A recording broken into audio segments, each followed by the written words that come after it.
Muy buenas tardes.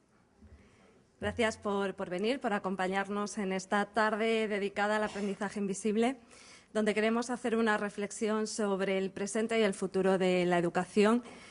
Cuáles son esos entornos donde las tecnologías de la información y de la comunicación están haciéndonos revisitar y repensar las metodologías, los sistemas, las estructuras, las formas de legitimación del saber, las formas de acreditar el conocimiento, las formas de compartir información, de crecer juntos, de crear red, de utilizar las redes sociales, y para ello tenemos a un invitado especial en la que es su primera conferencia en Madrid, después de muchas que ha dado en muchos países, y en la que es también la primera prepresentación del libro Aprendizaje Invisible.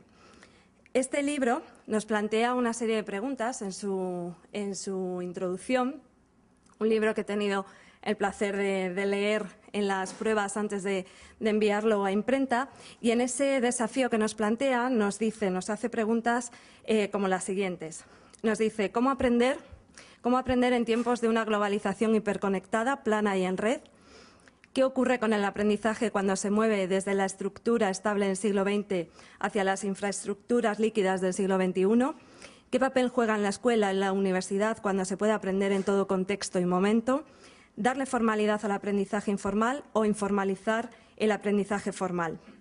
En un momento sin precedentes, donde el contenido es cada vez más accesible y más abierto, donde nuestros compañeros de aula son esos amigos en una red social, donde las tecnologías digitales nos convierten en consumidores de información y productores de sentido, y donde aprendemos de tutores improvisados, nos preguntamos qué es eso del aprendizaje invisible. Para adentrarnos en ese nuevo concepto, que se suma a otros que están en el escenario de esta forma de repensar la educación, como puede ser la educación expandida, como son las pedagogías invisibles, que tenemos al grupo de investigación aquí también con nosotros, como puede ser el EduPop, el EduPunk, todos estos movimientos que confluyen en una forma de mirar la educación. Es interesante que haya también una corriente que nos hable del concepto de ver, y nos dice que mirar lo invisible puede ser interesante para poder detectar esas tendencias que nos hagan cambiar a tiempo y poder enseñar para esa sociedad no solo del futuro, sino ya del presente. Tenemos con nosotros a Cristóbal Cobo, que es uno de los autores del libro de Aprendizaje Invisible, junto a John Moravec. Cristóbal, aunque le veáis ahí que es muy joven, es doctor en comunicación, ahora es investigador en el Oxford Internet Institute en el Reino Unido. Antes ha sido profesor e investigador en México, también ha trabajado en Chile, también ha tenido una instancia previa en 2009 en el Reino Unido para trabajar en un proyecto de investigación sobre e-competencies, que también seguramente abordará. Esa es su experiencia profesional y su experiencia investigadora. Viene del campo de la comunicación, pero se ha adentrado en el campo profesional, en investigar cuáles son las políticas públicas y las políticas profesionales que nos pueden ayudar a diseñar mejores planes de formación. Ese es su bagaje, esa ha sido la lupa con la que se ha aproximado y ha sabido mirar ese aprendizaje invisible, y esta tarde tenemos la oportunidad de adentrarnos en lo que será un próximo libro que va a salir dentro de unas semanas. Está previsto que en abril ya podamos descargarlo desde la web y podamos también obtenerlo en formato papel, que es un libro que ha sido editado por el Laboratorio de Medios Interactivos de la Universidad de Barcelona y que cuenta también con la colaboración de la Universidad Internacional de Andalucía. Gracias a todos ellos, a los autores, a los colaboradores y también a los participantes de un proyecto de investigación que hay detrás, que Aprendizaje Invisible fue una llamada a colaboración que nos hicieron los autores hace ya más de un año, y donde empezamos a proponer también nuestras propias miradas sobre esto de lo invisible en el aprendizaje. Os dejo con él y después seguimos con el debate. Gracias. Gracias. Ahora sí. Muchas gracias, Tikar. Estoy muy agradecido. Siempre dicen que la primera vez no se olvida. Es cierto, fue la primera vez, tal como dices tú, de la primera conferencia en Madrid, la primera presentación del libro presencial y también la primera vez que nos vemos en persona. Llevamos varios años compartiendo proyectos, pero es la primera vez que trabajamos en persona. Yo tengo que mover esto, me imagino, ¿no? A ver si es verdad. Está todo bien, está todo bien.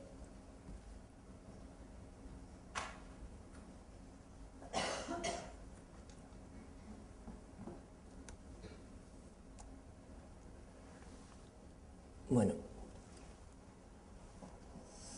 ¿Estoy bien ahí? Muy bien.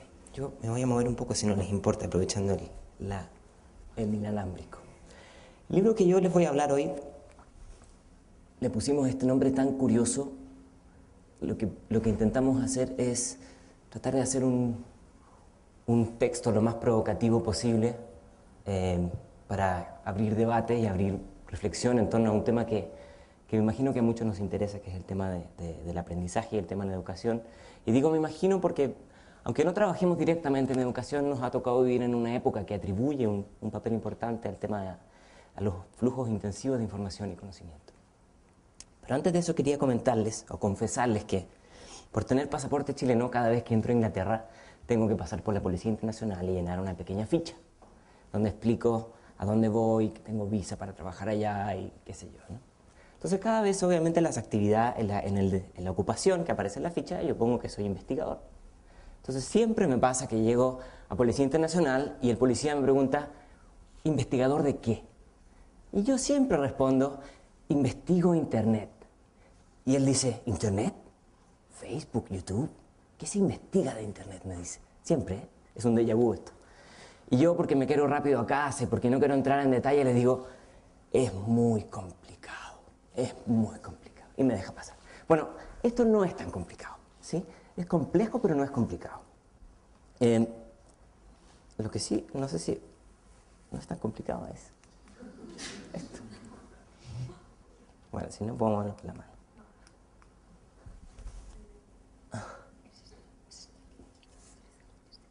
¿Ese de ahí? Sí. Y ya está todo bien. Bueno, ahora sí arrancamos oficialmente. Voy a tratar de ser lo más cuidadoso con respecto al tema del tiempo. Yo no veo el futuro y si viese el futuro no estaría aquí, pero sí me atrevería a decir que la década que recién comienza, si hay algo que va a quedar marcado en la historia es cómo hemos entrado en una fase de redefinición de los actores fundamentales. Yo creo que es uno de los elementos más interesantes para entrar y sumergirnos en este tema. Agentes que no tenían el poder que antes tenían, hoy día parecen tenerlo, los flujos de control parecen redefinirse, hay un montón de stakeholders que antes no tenían los papeles estratégicos que hoy día parecen tener, y hay otros que tenían un imperio de protección que hoy día ven este escenario líquido, como planteaba Bauman, ¿no? Entonces, si bien en contextos muy distintos, el uso de las tecnologías nos han llevado a, una vez más, a sorprendernos con esto de no esperábamos los impactos que podrían llegar a generar los dispositivos digitales. Y voy a volver sobre esto porque me parece que es una muy buena manera de lanzar la primera piedra para abrir la discusión. Ahora, si me permiten, voy a dar un poquito de numeralia para dar un poco un approach. Eric Schmidt, hasta hace muy poco el executive manager de Google, durante los últimos 10 años, hace poco dio una entrevista en el periódico Telegraph y dijo, parafraseando la famosa ley de Moore, que plantea que cada 12, 18 meses se duplica la capacidad de los transistores, plantea que esta proyección en 10 años es un factor de 100, es decir, que cada 25 años los transistores se multiplican a 100.000 veces. Entonces, cuando pensamos, esto es bien interesante, cuando pensamos en una tecnología de hace 15 años, estamos pensando en equipos que fueron 1000 veces menos poderosos que los actuales. Ahora, eso con respecto a la potencia de las tecnologías, pero este estudio que acaba de ser publicado por la revista Science, publicado por Hilbert y un compatriota de ustedes, o por lo menos de los que sean españoles que estén aquí, plantea que hoy día en el mundo existe algo así como casi 300 trillones de bytes en capacidad de almacenamiento. 300 trillones son 300 más 20 ceros.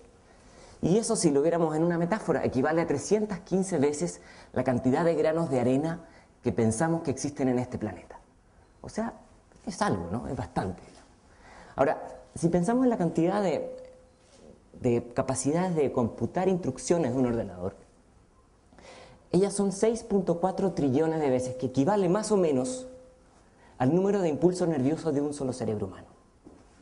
Y si quisiéramos transcribir a mano lo que implican todas esas operaciones, según este estudio, nos demoraríamos 2.200 veces la edad del universo. Obviamente todas estas son proyecciones matemáticas, pero nos ayudan a comprender, o por lo menos a visualizar, el nivel de complejidad y sobreabundancia en el que nos encontramos, ¿no? Esta imagen que hemos mostrado en otras partes da un poco la noción de esta tremenda división que hay entre esta manera exponencial de evolucionar de las tecnologías y la manera en que va cambiando la educación, que no es tan exponencial y me atrevería a decir que a veces ni siquiera es lineal.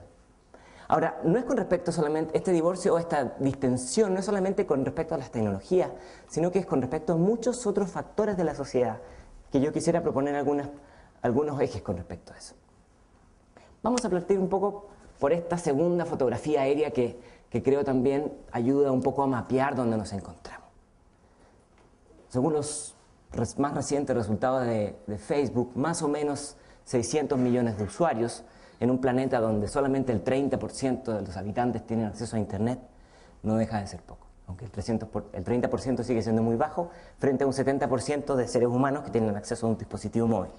Ahora, ¿por qué es interesante esto? Porque no solamente nos da luces sobre esto que planteaba el mundo es plano, Thomas Friedman, sino que nos da algunas pistas de esta idea de que las tecnologías han evolucionado de una manera que no necesariamente fue para la cual ellas fueron creadas, ¿no?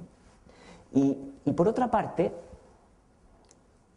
una de las cosas interesantes que plantea Facebook, por ejemplo, frente a otros dispositivos, que es algo que se da a conocer de manera muy general en Planeta Web, pero en este texto trabajamos de manera más profunda, es que estas tecnologías, si hay algo que permiten, es la transferencia de conocimientos tácitos. Aquellos conocimientos que no están especialmente sistematizados y formulados de una manera muy planeada, Facebook es un entorno natural para esos tipos de flujos, ¿no? Y eso resulta muy interesante para una serie de fenómenos. En este caso vamos a pensar cómo esa transferencia de conocimientos tácitos, que Nonaka explica muy bien, pueden tener alguna utilidad en el mundo del aprendizaje. Tiscar lo dijo muy bien. Una de las preguntas que plantea el libro es ¿cómo educar entonces para este mundo plano? Para un mundo conectado e hiperconectado. Y no solamente de manera metafórica, sino que cuando explota una industria de producción nuclear en Japón, resulta que luego empezamos a encontrar los fenómenos y los efectos de eso en distintas partes del planeta. Ya lo empezamos a encontrar en Estados Unidos y en algunas otras zonas. O pasó también hace algunos años con la influenza, ¿se recuerdan? Cuando apareció la influenza, rápidamente empezamos a ver esta sociedad en red, no solamente por los cables, sino que los flujos humanos hacen que permanentemente estemos en intercambio, lo que genera niveles de interdependencia que son sustantivos. Bueno, entonces la compulsión nos sirve para unir. Dicha esa interdependencia, lo que han hecho muchos países es apostar por algo que plantean como línea rectora muchos organismos internacionales. La OECD, el Banco Mundial, la UNESCO plantean, si usted como sociedad quiere avanzar en esta sociedad de conocimiento, lo que requiere es un fuerte punch en el tema de la incorporación de tecnologías en los procesos de aprendizaje, a todo nivel, con alta intensidad. Y el problema, creo yo, que proponemos en el libro, es que la manera en que se ha incorporado esa tecnología no necesariamente tiene... Quisiera bajar un poco el volumen. Sustantivos con sustantivos. Quienes no hicieron clase de castellano. Esto es una presentación en una escuela rural, semiurbana, digamos, en Cuernavaca, en México, donde una profesora está explicando cómo usar una pantalla interactiva, un proyecto del gobierno de México que costó $300 millones. Se repartieron estas pantallas por todos lados. Es una maravilla como ejemplo, porque ¿quién es la que habla? ¿Quiénes son los que escuchan? Ahora, no solamente eso, sino que hay una cosa más bonita todavía. Esta pobre criatura está tratando de escribir con los renglones torcidos porque quien diseñó esta tecnología no se le ocurrió que los niños no escriben tan derecho. Pero lo más complejo de todo es que esta tecnología es capaz de aguantar algo así como 20.000 objetos de aprendizaje, y lo que están haciendo es utilizarla como una pizarra de tiza, con tiza, no sé cómo le llaman aquí. Ahora, esto que es una caricatura es muy parecido a lo que pasa, a lo mejor no de manera tan burda, pero en muchos lugares del mundo con respecto a la incorporación tecnológica.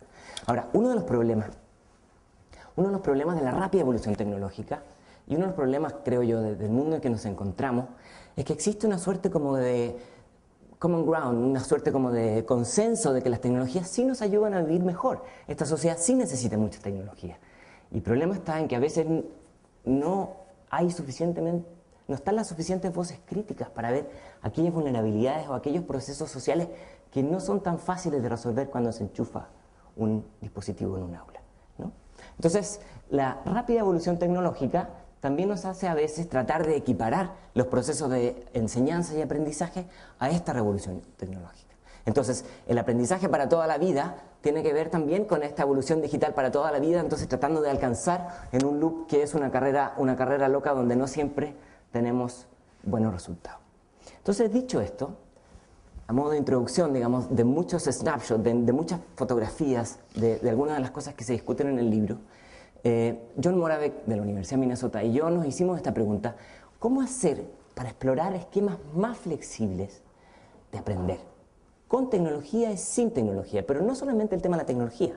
El tema que nos inspiraba es cómo tratar de construir nuevos puentes entre la enseñanza, entre la academia, esa educación superior, básica, secundaria, y este mundo que funciona de manera tan acelerada, ¿no? No, apreté el botón equivocado, perdón. Ok. Esta sí la mostré, ¿no? Perdón. Entonces, ya me equivoqué, porque lo que quería decir era esto, ¿no? ¿Cómo hacemos para explorar esquemas más flexibles para estimular la transferencia de conocimiento? Para aprender de manera más flexible, para enseñar de manera más flexible y en un continuo, ¿no? Una de las cosas que no he dicho es que aprendizaje invisible está sobre los hombros de muchos gigantes. Muchos proyectos que nos parecen suficientemente atractivos, fuimos sobre ellos y los estudiamos y conversamos con algunas de las personas que trabajaron en eso, pero también nos fuimos sobre los hombros de Paulo Freire y sobre los hombros de John Dewey y sobre los hombros de John Seeley Brown, que nos parecía que hacían apuestas interesantes en esta idea de cómo flexibilizar un poco las dinámicas de aprendizaje, cómo dar luz a estas zonas grises que hoy día a lo mejor no se les atribuye la relevancia que podrían tener, ¿no? Entonces, esta combinación, si hay algo que propone el aprendizaje invisible, es esta idea en código abierto de cómo hacer una combinación de aprendizaje formal e informal, con tecnología pero también sin tecnología, poniendo un fuerte énfasis en la hibridación de las disciplinas, en la hibridación de los contenidos. Ya hablaré un poco más adelante muy mal del currículum, porque me parece que el currículum justamente ayuda a separar los contenidos y alejarlos un poco de cómo funciona el mundo real. Estas son algunas de las críticas o de las invitaciones que plantea el aprendizaje invisible y por sobre todo una fuerte preocupación por estos procesos de incorporación de tecnología top-down, donde un grupo de policymakers decide la tecnología que va a usar los sistemas de educación formal y los implementa y los tira como si fueran semillas por el campo. Entonces, parafraseando a George Orwell, o Orson Welles, mejor dicho, todos los aprendizajes son visibles, pero hay aprendizajes más visibles que otros. O dicho de otra manera, hay un montón de aprendizajes que son sumamente importantes, pero no necesariamente adquieren la relevancia que necesitan en los contextos de educación formal. ¿Por qué no? No por mala voluntad de los directores o mala voluntad de los profesores, pero el sistema está armado de una manera en que ha tenido cierta resistencia a todo aquello que no pueda parametrizarse. Y no es que esté en contra de instrumentos, esto no se ve muy bien, como la prueba PISA, por ejemplo, que a mí como investigador es una fuente fascinante de investigación para hacer pruebas y análisis. Pero estamos muy conscientes que la prueba PISA para medir las competencias de los chicos de 15 años no resulta suficiente para saber qué tanto conocimiento tenemos adentro. Y aquí sé que no pueden ver porque yo tampoco puedo ver, pero el aprendizaje invisible, pero tengo mi láser. Ahí dice aprendizaje invisible. y aquí dice formal, no formal, informal y serendipitus. El aprendizaje invisible lo que busca es, como decíamos, encontrar los rincones, las zonas grises que están entre las distintas maneras que aprendemos, que todas son importantes, pero desde los sistemas formales creemos hay demasiado énfasis en uno de estos aprendizajes y los otros quedan un poco relegados, ¿no? Entonces, aprendizaje invisible es una invitación a iluminar ciertas zonas del conocimiento que no necesariamente han adquirido la relevancia que creemos debiese tener. Ahora, esta idea de la ecología, de este modelo ecológico, tiene que ver un poco con lo que Seeley Brown sugiere en su último libro, Una nueva cultura del aprendizaje, ¿no? Seeley Brown habla de el aprendizaje aumentado, que es una metáfora, obviamente, de la realidad aumentada. La realidad aumentada es esta manera en que nosotros podemos acceder e interactuar con la realidad con un volumen incrementado de datos que nos pueden permitir una interfaz determinada, ¿cierto? Ahora, ¿por qué no pensar en esa misma lógica para el aprendizaje? ¿Por qué no convertir la calle, el museo, el diálogo, el día a día, Facebook y otras maneras de interactuar como espacios de aprendizaje? Y John Dewey también nos hace alguna contribución importante en términos de concepto, ¿no? John Dewey plantea dos cosas que a mí me parece dan algunas luces. Una es, aprendemos en esta continuidad donde los aprendizajes experienciales, nuestros aprendizajes viejos y aprendizajes actuales se combinan y se hibridan y generan nuevos aprendizajes, ¿cierto? Y por otra parte, el aprendizaje es el resultado de una interacción con muchos sujetos en muchos entornos.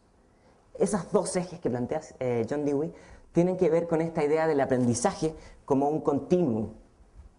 ¿Qué más quisiera yo que esto se considere en todos los contextos? En diciembre del año pasado, en El País, salió publicado este artículo que planteaba una no tan buena noticia, me parece a mí.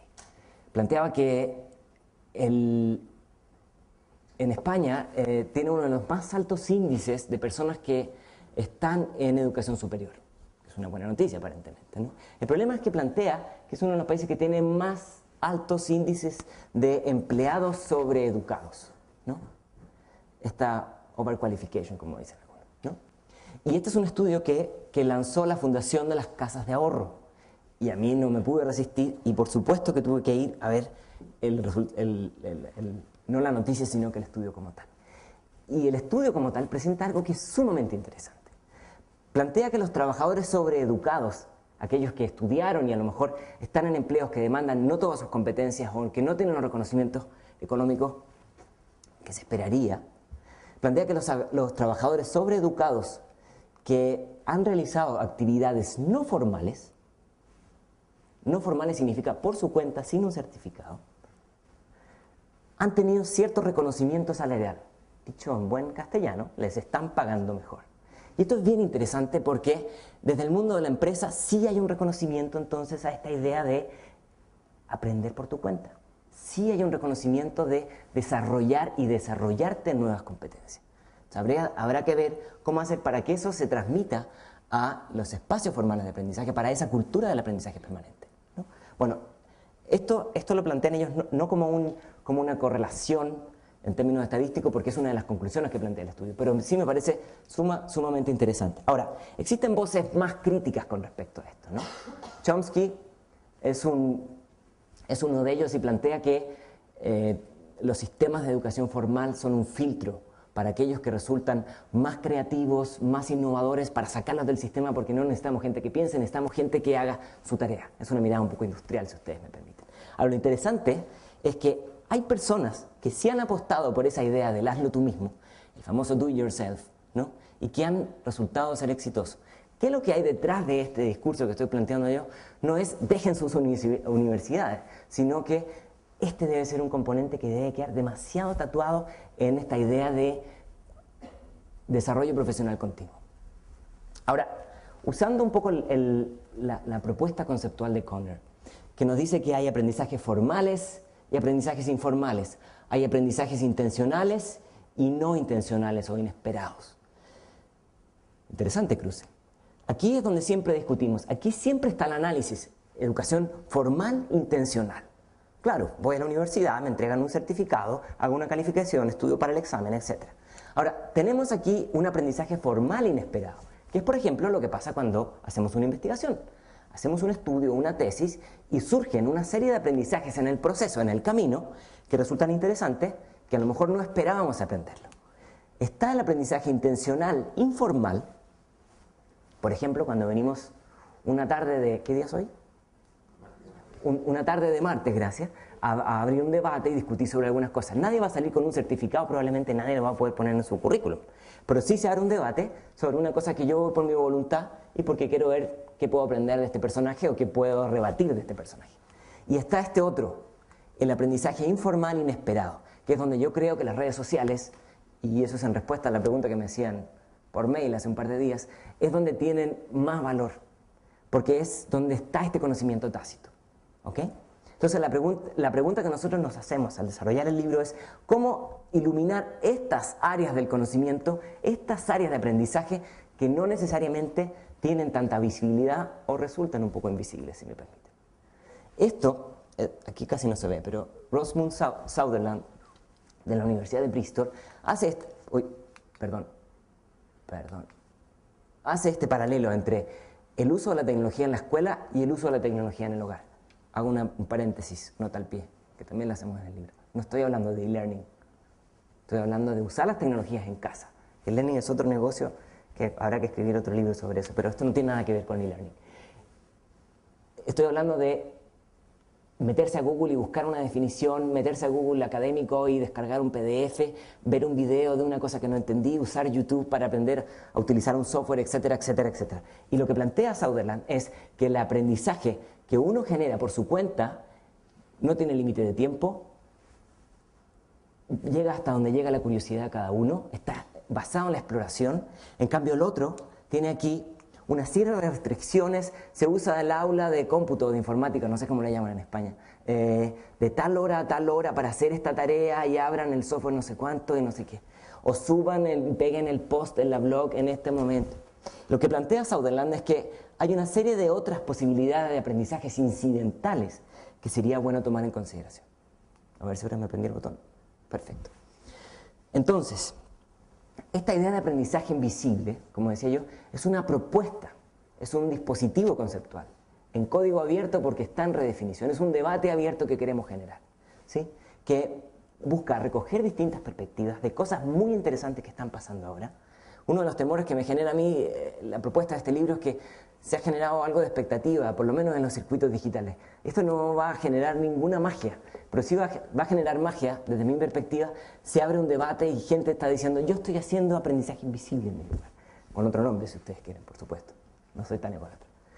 Ahora, esta idea de buscar estos metaespacios, o esta idea de una educación ecológica, sistémica, donde todo suma, es lo que nosotros llamamos una educación en 360 grados, en 3 dimensiones y los 7 días de la semana, las 24 horas.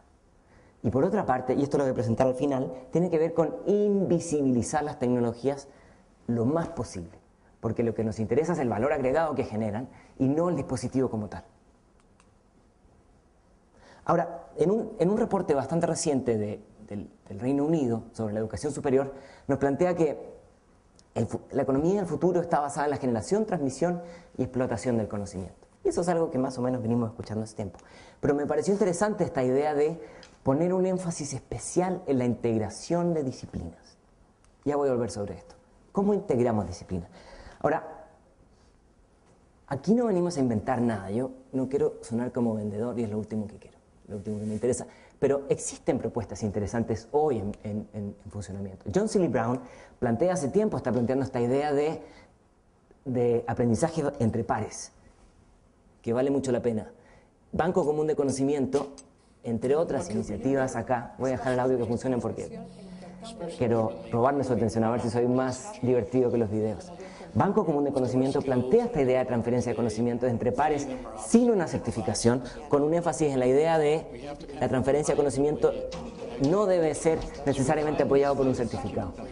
Y la tercera es la Universidad Shibuya, es un proyecto de Japón que lo que ha puesto énfasis es en la transferencia de saberes entre distintos entes de la comunidad. Un señor sabe cortar pasto, muy bien, el otro sabe cómo crear páginas web. Vamos a construir un espacio común de transferencia de conocimiento. Ok, bien, pero esto me suena un poco hippie, yo quiero saber de la universidad, ¿no? A ver, vamos a ver.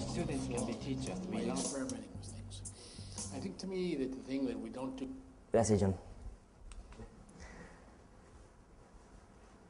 Yo creo que el gran desafío está en ver cómo exploramos esquemas más flexibles de aprendizaje y de generación de conocimiento.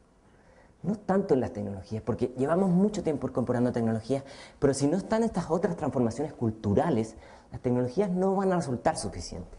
Y perdón que sea tan reiterativo sobre eso, pero me parece importante. Benkler plantea esta idea que se enlaza muy bien con Wikileaks, que vivimos en una época de una descentralización radical, donde todos esos ejes que emitían conocimiento válido, hoy día entran en una fase de redefinición, y voy a dar ejemplos sobre eso. Y en esta misma línea, este enfoque de aprende tú mismo, aprende con tus pares, tiene un valor importante. No porque ir a la universidad de nuevo no sirva. En el libro presentamos con algo de sarcasmo algunas propuestas que anunciaban que la educación formal en el año 2000 iban a desaparecer, o existen algunos estudios prospectivos de este Instituto de Sevilla que dice que en el 2020 ya no va a haber educación formal. Yo no veo el futuro, ya como dije al principio, si no, no estaría aquí, pero sí me queda claro que hoy día, en este presente o en este futuro mal distribuido, ya existen iniciativas que están apostando por validar espacios de aprendizaje informal que habría que mirar con mucha lupa. La universidad peer-to-peer, una de las cosas que me parece interesante es que, inspirado en los principios del software libre, inspirado en los principios de Wikipedia, lo que hace es incentivar aprendizajes en cápsulas, no grandes cursos ni grandes programas, 10 semanas. Muy concretos, muy actualizados, con énfasis o bien en la certificación, no por una institución académica, sino que, o bien puede ser por una institución académica, pero el valor está en que a veces, por ejemplo, si se enseña algo de informática, la Fundación Mozilla, la generadora del navegador de Firefox, ofrece la certificación. Y el énfasis está en que quienes salgan de estos programas tengan portafolios que les permitan incrementar sus niveles de empleabilidad. Interesante. Al empleado, al contratador le interesará mucho las calificaciones, pero más que todo le va a interesar qué tan bueno eres en lo que dice que eres. Y esto tiene que ver con lo que plantea Hugo Pardo en su libro Economía, de convertir o pensar las universidades como laboratorios y no como hoteles. No como un hotel de paso donde yo voy, duermo, recibo mi servicio y me retiro, sino como un laboratorio que incentive los espacios de experimentación, de desconstrucción, donde el caos es el detonador de nuevos saberes. Otra pregunta, el libro está repleto de preguntas, algunas incómodas y algunas que ni siquiera terminamos de responder. ¿Por qué no entonces explorar vertientes que estimulen un diálogo más intercreativo, de aprendizaje basado en proyectos, de aprendizaje basado en problemas, que incentiven esta idea de las incubadoras y de la combinación y recombinación de disciplinas? Y existen un montón de ejemplos por todos lados. Yo voy a mostrar unos poquitos, pero existen muchos. ¿Sí? Los Open Living Labs, que están dispersos por toda Europa, por ejemplo, ya son más de 200, que combinan esta idea de laboratorios de innovación, centros de educación superior, con un fuerte papel del usuario. Lo que incentiva es esta idea del Open Innovation, pero en un flujo continuo y constante que yo creo pedagógicamente tiene un valor enorme. Ese es un ejemplo, hay muchísimos otros. Lo que hizo el MIT al liberar el Open Courseware, y ya lo voy a mostrar ahora, no es poner los cursos en línea, si eso no es tan importante. Lo que hizo el MIT al liberar el Open Courseware fue decir, hay que repensar algunas cosas bastante profundas del papel de las universidades. Esta idea de la descentralización radical no puede ser más evidente aquí. Y bueno, el Open Courseware generó un consorcio donde muchas universidades, no todas las que quisiéramos, van avanzando en esta línea. TED, ¿qué tiene que ver TED con la educación? Este tipo ya me tiene loco. TED lo que ha hecho es poner contenidos de mucho valor en línea. 800 conferencias de tipos brillantes, premios Nobel, expresidentes, científicos, y no está cobrando. Bueno, parece que ellos han entendido que el valor está en algunas cosas que vienen relativas o relacionadas con el acceso abierto al conocimiento. Y como esto no es una guerra contra la universidad, sino que es una guerra contra la inflexibilidad, quiero destacar también el tema del aprendizaje basado en problema. ¿Cuál es mi vaso, Tiscar? Este que está detrás de mi nombre. No quiero usar el otro. El aprendizaje basado en problema pone esta idea de enfrentarnos a los mismos dolores de cabeza que tenemos que enfrentarnos todos nosotros en el mundo cotidiano. ¿Sí? Ahora, esto no es solamente exclusivo de las carreras de medicina. Muchos MBA ponen fuerte énfasis en eso. Salud. Lo que yo creo es que esto podría irse también a otras disciplinas y a otros niveles de la formación, no solamente en las carreras de medicina. Quiero mostrar otros pocos videos. El profesor Levin, un científico brillante del MIT, ¿no? Que tiene de bueno que está un poco loco. Entonces, todas sus clases de física las hace, como van a ver aquí, jugando y arriesgando la vida en cada una de las pruebas. Les voy a mostrar aquí la Academia Khan, que la fundación de Bill Gates también destacó. ¿Qué es lo que hace Khan? Pone cursos en línea de manera abierta y gratuita. 25 millones de reproducciones a los 2.000 cursos que tiene. Exploratorium, un proyecto norteamericano que lo que incentiva es crear, este está muy fuerte, crear la mayor cantidad de inventos posible en jóvenes. Inventos que ojalá tengan un impacto positivo. ¿Por qué muestro estos tres ejemplos? Porque son tres ejemplos que nos hablan hoy día de generación de conocimiento, que tienen una pista paralela a los circuitos tradicionales de la educación formal. El OpenCourseware pone, y si es que no se mata este hombre entre medio, el OpenCourseware pone sobre relevancia esta idea de la gente no paga para tener acceso a los contenidos. Los contenidos se pueden descargar gratis. La gente paga para construir conocimiento, para generar habilidades blandas, las famosas soft skills.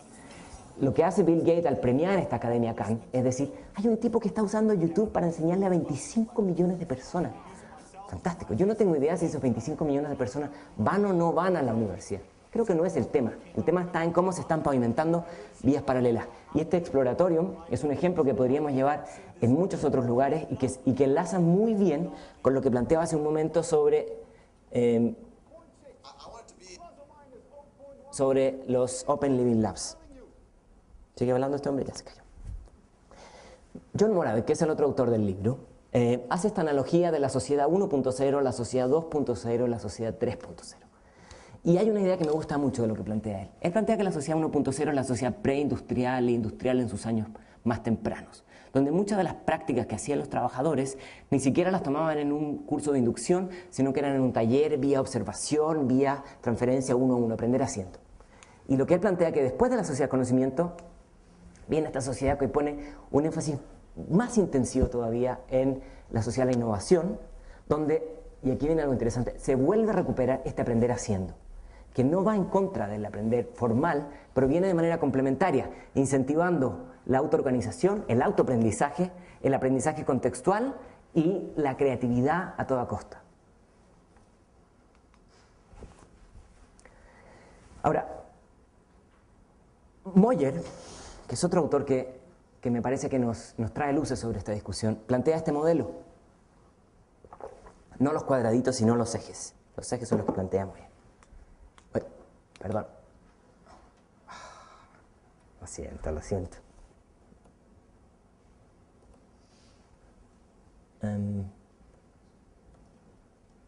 ¿Eso no debería haber pasado? Una pausa y ya volvemos.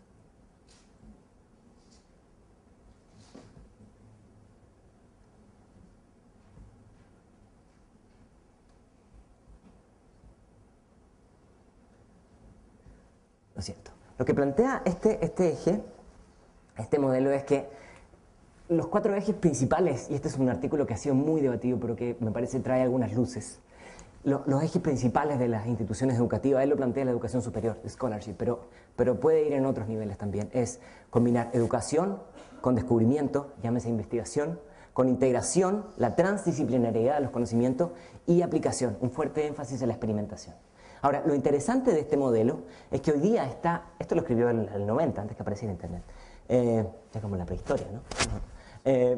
Lo interesante es que hoy día existe un fuerte acervo de recursos digitales que alimentan cada una de estas áreas. Hay dispositivos que nos ayudan mucho a aprender, otros que nos ayudan a aprender y a combinar metodologías, otros nos ayudan a descubrir y experimentar, etcétera, etcétera, etcétera. La pregunta está en por qué esto está tan ajeno a muchas instituciones educativas. Ahora sí, ahora sí. Y en esta línea, una de las cosas que nos parece interesante abrir en el debate, en la discusión, es esto de cómo pensar en esquemas más flexibles de traducción del conocimiento. ¿Sí? Si bien Ducker habla de los trabajadores del conocimiento, Meyer habla de los agentes del conocimiento, y la pequeña sutileza semántica tiene que ver con que estos agentes del conocimiento, una de las cosas que hacen muy bien es conectar conocimientos, saberes, conectar contextos y ser capaz de traducir. Porque ese es uno de los problemas que tenemos. Pasamos de una época en que había escasez de la información a una época en que hay exceso de información. Y ahora la información de valor es aquella que está contextualizada, filtrada, seleccionada, etcétera, etcétera, etcétera. Entonces necesitamos a gente que sean capaces de traducir. Cada uno tiene que convertirse desde su perspectiva en un pequeño motor de búsqueda, que sea capaz de filtrar y traducir. Porque nos tocó vivir en una época de redes. No sé si lo planeamos o no lo planeamos. No sé si nos gusta o no nos gusta. Así como a principios del siglo pasado, a otros les tocó vivir en una época en que se volvió loca con la teoría general de sistemas, en nuestra época se volvió loca con las redes. Está bien, es una manera de entender la realidad. Ahora la pregunta está, en este contexto reticular, ¿cómo nosotros, como ciudadanos, como empleados, como familiares, nos convertimos en nodos y hacemos el máximo análisis posible para hacernos preguntas como ¿cuál es tu red de influencia? ¿Con cuántos campos del conocimiento trabajas? En una estructura en red ya no, la expertise no resulta suficiente. Lo que resulta necesario o de manera complementaria es cómo hacemos para cruzar con otros campos del conocimiento. Y aquí viene otra invisibilidad, las famosas competencias sociales, que tienen muchísimos nombres, las soft skills, las people skills, las social skills, ustedes llámenle como quieran, ¿no? Hay un montón de habilidades que no tienen nada de nuevo. Ustedes revisan todos los proyectos de innovación en educación de los años 70, siguen planteando que hay que ser colaborativo y innovador y qué sé yo, con palabras distintas, pero siguen siendo los mismos. ¿Cómo hacemos para que este tipo de competencias, por ahí puse puntualidad, ¿no? ¿Dónde está? No sé dónde lo puse. Pero es importante la puntualidad. Es que vengo de México, entonces es importante poner la puntualidad. Pero no, ahí está, gestión del tiempo. En algunos países la gestión del tiempo es un problema, ¿no? Bueno, pero hay un montón de competencias sociales, habilidades sociales, que son bien importantes, que a veces resultan bastante invisibles dentro de los sistemas formales. Pero la contradicción está en que a la hora de emplear a alguien, esas competencias me resultan fundamentales para elegir si contratar o no contratar a una persona, ¿no? Entonces, bueno, claro, tenemos un montón de, y ahora voy a ir sobre eso, un montón de instrumentos para medir si el tipo sabe o no sabe inglés. Pero no tengo tantos instrumentos para medir si el tipo tiene iniciativa o no tiene iniciativa, o si es flexible o no es flexible, o si es capaz de trabajar a distancia en otro idioma y cumplir con el tiempo y trabajar desde perspectivas complejas, etcétera, etcétera, etcétera, ¿no? O sea, hay toda una dimensión del aprendizaje que demanda esta sociedad que me parece a mí, se nos está quedando fuera del foco. Y obviamente eso nos implica hacernos esta pregunta de cómo explorar modelos más flexibles del conocimiento de saber. La Comisión Europea ya hace bastante tiempo dijo esto de que hay un montón de aprendizajes no formales que escapan del radio de la educación tradicional. El desafío está ahora en ver cómo lo implementamos. Los británicos han puesto un fuerte énfasis en esta idea de aprendizaje basado en las experiencias profesionales. Y digo los británicos, pero los alemanes también, ¿no? Donde parte del proceso de formación tiene que ver con combinar experiencias profesionales que incentivan la adaptación, ¿sí?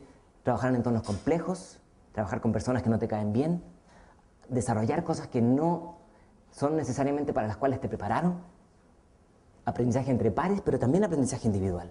Y por eso me pareció interesante, solo a modo de ejemplo, mostrar este pasaporte de habilidades digitales de los británicos. Salud. ¿Por qué es importante este pasaporte? Porque la idea de un pasaporte de habilidades pone énfasis en, si no se actualiza, queda caduco. Y si existe un instrumento como un pasaporte, entonces lo que yo aprendí en este país puede ser válido en este otro país. Interesante, vamos a ver cómo se puede hacer eso. Quizás no es tan fácil, es más fácil decirlo que llevarlo a cabo, ¿no? Yo creo que es una pregunta que hay que hacerse. ¿Cómo medir iniciativas inter, multi, trans y todos los prefijos que existan de las disciplinas, ¿no? ¿Cómo enseñar la capacidad de inventar? No es tan fácil, ¿no? Todos decimos que hay que ser creativo, pero a la hora de, bueno, ¿y cómo? No, que hice una blog, ya, pero ¿dónde está el valor agregado? Quiero mostrar un ejemplo, no lo voy a mostrar visualmente, sino que conceptualmente, que es este que está aquí, se llama PIAC, es el Programa para la Evaluación Internacional de Competencias de Adultos. ¿Se han fijado que todos los organismos internacionales tienen estos nombres pomposos? La OECD implementó este programa. Ahora, es bien interesante porque miren lo que ofrece medir, evalúa la capacidad de utilizar las tecnologías para resolver problemas, tareas complejas. Generalmente, cuando hablamos de la evaluación de las tecnologías, es para ver qué tan diestro eres en utilizar el dispositivo, centrado en el aparato, la habilidad informática como tal.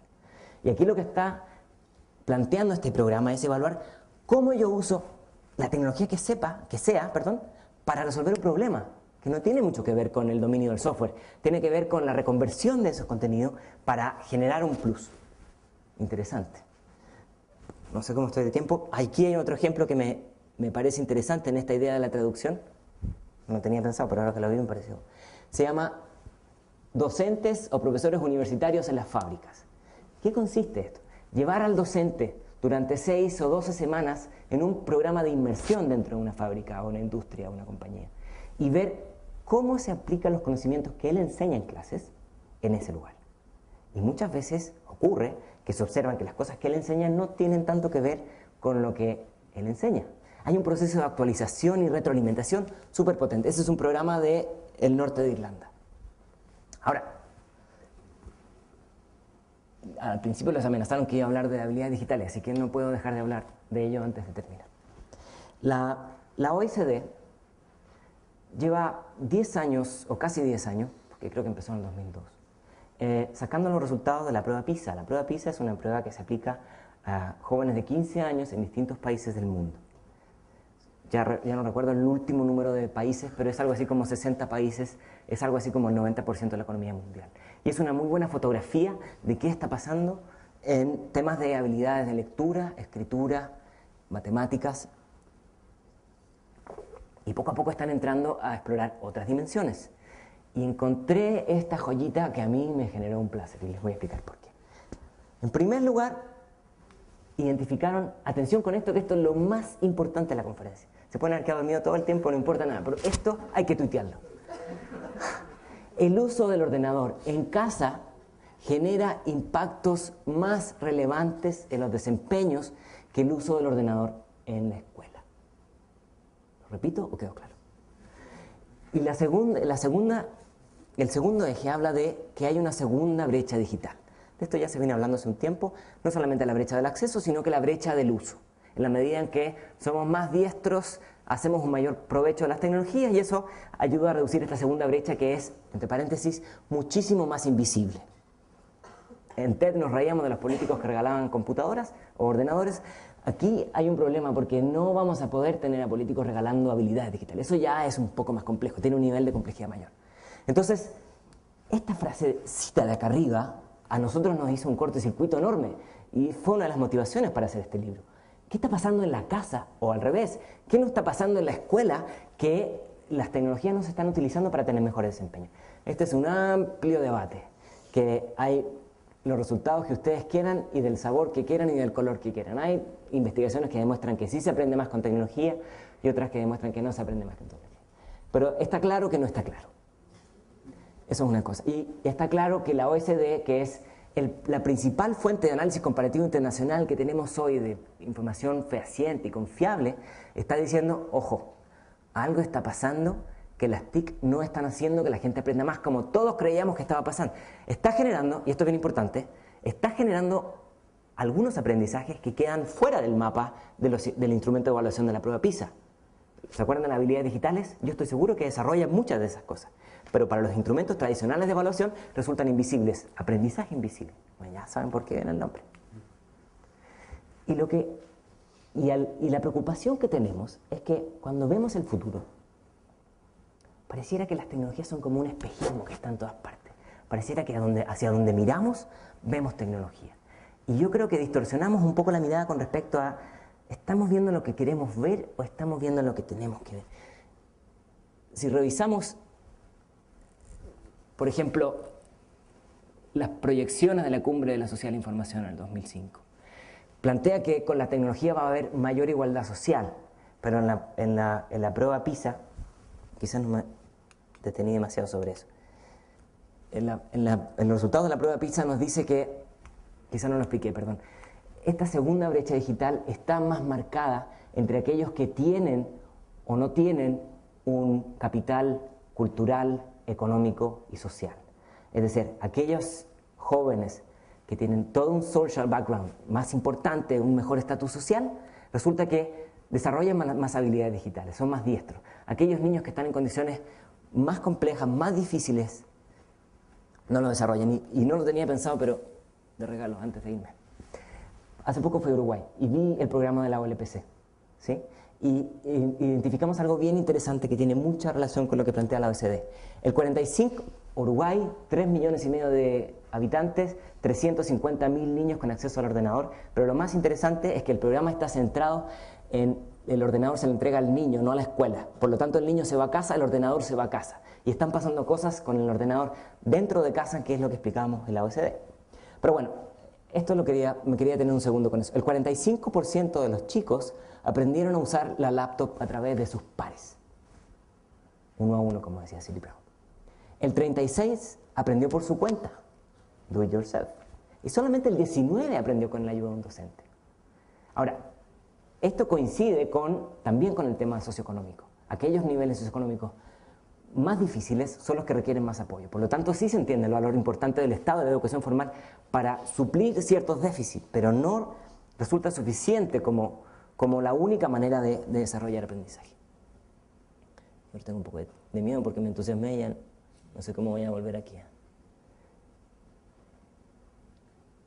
Entonces, como iba diciendo, ya estoy casi en el tiempo, las TIC se nos prometieron como el caballo de Troya que iba a cambiar la educación, que iba a mejorar los sistemas de aprendizaje, iba a hacernos más listos, y Nicolás Carr dice que nos hace más tonto Google, etcétera, etcétera, etcétera. Y la otra cosa que me preocupa un poco es cuando vemos el futuro de la educación, pareciera que la pista de la educación y la pista de la tecnología pareciera que convergen, ¿no? Donde ya está bastante claro que no es solamente con tecnologías que vamos a mejorar la calidad de la educación, no es solamente con tecnologías que vamos a desarrollar debates sobre reconstruir los instrumentos de evaluación que tenemos para ver qué conocimientos valen y qué conocimientos no valen, o al revés, cómo validar ciertos conocimientos que hoy día resultan invisibles, o más allá, cómo dar énfasis en esta hibridación de disciplinas, que es esta parcelación la que hoy día nos aleja un poco de aprender de manera más cercana a cómo funciona en el mundo cotidiano. Y voy a terminar con esta diapositiva. De nuevo, mucho ruido, pero me parece que es suficientemente gráfica. Tenemos entonces la educación formal, este dedito que ya conocen, formal e intencional. Entre paréntesis, tengo que decir que detrás de estos niños había un montón de autoridades tomando fotografías, los medios, o sea, estaban como nunca de bien, pero como nunca de mal, podrían decir otro. Está el aprendizaje formal inesperado, que a mí me encanta porque es un proyecto de Future Lab, centro de investigación que sale de la Universidad de Bristol, que es súper sencillo. Consiste en poner a un profe en una videoconferencia como si fuera un astronauta, este profesor. Y el profesor lo que hace una simulación de que está en la Luna, organiza equipos de trabajo, que es la base central de la NASA, y lo que tienen que hacer los niños es resolver un montón de problemas para que el profesor vuelva a la Tierra. Y estos problemas son de geografía, son de historia, son de física, son de matemáticas, etcétera, etcétera, etcétera, pero además pone un fuerte énfasis en esta idea de trabajo en equipo y todas esas otras habilidades sociales o conocimientos invisibles que resultan tan importantes. Entonces tenemos aprendizaje formal, intencional, y aprendizaje formal, no intencional, que yo agregaría con mucha creatividad. Tenemos también otros tipos de aprendizaje. Este es un proyecto precioso que viene de la Sociedad Civil Británica, que es ayudar a las personas de la tercera edad a desarrollar habilidades digitales. ¿Y por qué es tan importante? Porque si nosotros no tomamos un curso formal para aprender a usar Facebook o para usar un correo electrónico, ¿por qué no hacer lo mismo? Los tengo locos con los pobres chicos mexicanos, lo siento. ¿Por qué no hacer lo mismo entonces con los adultos? Entonces se convierte en un programa de inclusión, pero en un programa que también pone fuerte énfasis en esta idea de aprendizaje invisible, aprendizaje formal, aprendizaje entre pares, ¿no? Entonces hay una serie de instructivos para motivar a la gente a que haga esta derrama de transferencia de conocimientos tácitos. Y por supuesto, también está esta idea de ¿por qué no pensamos en utilizar las redes sociales o las, digámoslo de manera más amplia, las tecnologías sociales para convertirlos en espacios, incentivemos la transferencia de conocimientos tácitos? Ahí hay un valor importante que me parece que no hemos terminado de capitalizar. Me parece que sería... Está muy desagradable el ruido, si quieren lo bajo. No quisiera tener a esta profe.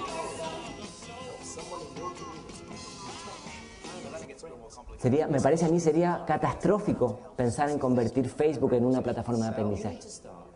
Sería invadir un espacio que tiene otras dinámicas. Algunos lo hacen y yo lo respeto, pero a mí me parece que el valor de este tipo de herramientas es todos esos otros aprendizajes no planeados, entre pares, horizontales, que generan un montón de acervo en nuestro día a día y que no necesariamente generan un certificado. Bueno, y ahí queda el libro. El libro plantea un montón de preguntas, algunas un poco incómodas, porque no termina de cerrar el círculo. No terminamos de quedar conforme con esto de que la sociedad del conocimiento y la innovación y las tecnologías, hay algunas áreas que no las hemos podido atender de manera suficiente, hay algunas cosas que no terminan de cuadrar en este círculo, y lo que se abre entonces es un debate más, digamos... Bueno, y ahí está el otro profesor con el que escribimos este trabajo, y tengo que poner un poco de publicidad a aquellos que avanzaron en la edición del libro, que es la Universidad de Barcelona. Les quiero agradecer porque es la primera presentación, puede ser un poco pesada para ustedes, pero lo que quería era dar un poco un panorama general de algunos de los debates que presenta este libro. Muchas gracias.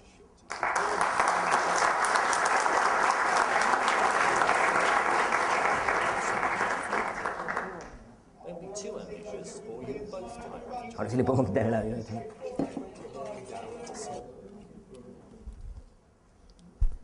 Muy bien, pues sentamos. Muchas gracias, Cristóbal. Ha sido Muchas gracias. iluminador por amplio, ¿no? por las distintas miradas que nos has marcado sobre el aprendizaje invisible. Creo que hay distintas personas que quieren participar. Ahora vamos a abrir una ronda de diálogo, de debate. No tiene por qué ser estrictamente preguntas directas al ponente, o sí, como queráis, pero bueno, vamos a intentar también abrirlo. Hemos invitado a la no mesa, a Ramón Gurriagán, que es el director de Grandes Clientes de OI y que está también coordinando una próxima publicación sobre el futuro de la educación superior y específicamente en el ámbito de las escuelas de negocio, donde hay mucho por decir en cuanto a responsabilidad y en cuanto a la necesidad profesional de formar a los gestores del futuro, ¿no? Con estas metodologías y con esta visión sobre la sociedad que Cristóbal nos ha planteado aquí, que nosotros también estamos en ese debate como escuela de negocios y como escuela de formación de gestores. ¿Alguien quiere intervenir?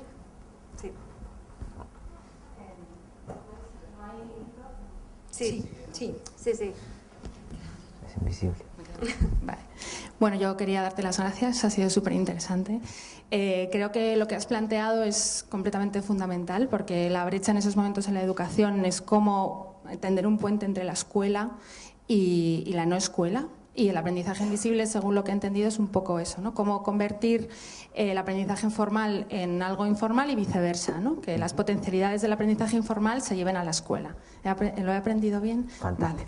¿Me das un certificado luego? Bueno, entonces cuando estábamos aquí escuchando la gente que trabaja conmigo, que somos el colectivo Pedagogías Invisibles, bueno, pues hemos estado emocionados, nos ha encantado, pero nos falta una parte. Nos falta una parte que es lo que nos da un poco de denominación como grupo. Nosotros nos llamamos Pedagogías Invisibles. También hemos venido un poco para ver qué conexiones teníamos con el título del libro exactamente. Y las pedagogías invisibles dentro de lo que es el mundo de educación más formal tiene que ver con un concepto que es el del currículum oculto, que no sé si, me imagino que lo habrás revisado, ¿no? Entonces yo creo que a todo esto que estás planteando, una cosa que desde nuestro punto de vista falta sería introducir también en el aprendizaje invisible las pedagogías, la revisión de las pedagogías invisibles. Es decir, también ahondar en toda esa parte no explícita que se da en los contextos de aprendizaje y que según lo que nosotros estamos investigando muchas veces es más importante y enseña mucho más que la parte explícita, ¿no? Entonces, mientras estaba viendo tu preci, estaba pensando en cómo explicar a la audiencia lo que es una pedagogía invisible. Entonces, una de las cosas que a mí me ha llamado mucho la atención en los ejemplos que has puesto es que en el único ejemplo negativo, que es el de la escuela en México, con la profesora formal que no sabe utilizar la pizarra, es una profesora, y en el resto de ejemplos que has puesto son todos profesores varones. Quiero decir con esto, sin ánimo de meterme a hacer aquí un análisis de género, que no es el lugar, es que muchas veces nosotros como profesores no nos damos cuenta de nuestras pedagogías invisibles, ¿no? Entonces el tema del cuestionamiento de género suele ser muy utilizado. O sea, nadie va a decir Cristóbal Cobo es machista de una forma explícita, pero si haces una revisión visual de tu PowerPoint, resulta que qué casualidad que en el único sitio donde aparece una visión negativa de educación es con una profesora de mediana edad, entrada en carnes, con una clase tradicional, etcétera, etcétera. Y en cambio todos los restos de ejemplos, ¿no?, que se tira por los aires, todos estos otros profesores, cuando aparece Bill Gates, etcétera, etcétera, son siempre varones, blancos, heterosexuales, de clase alta, etcétera, etcétera, etcétera. Entonces, nada, simplemente con esto hacer un llamamiento a que creo que sería un complemento fantástico para el aprendizaje invisible, la incorporación crítica de todo lo que estamos trabajando y también hacer un llamamiento a ver cómo nosotros mismos, muchas veces nuestros contenidos, digamos que van en contra de nosotros mismos, porque como docentes no revisamos los trabajos que llevamos a cabo. Y con esto ya me callo porque puedo estar hablando mucho tiempo. Gracias.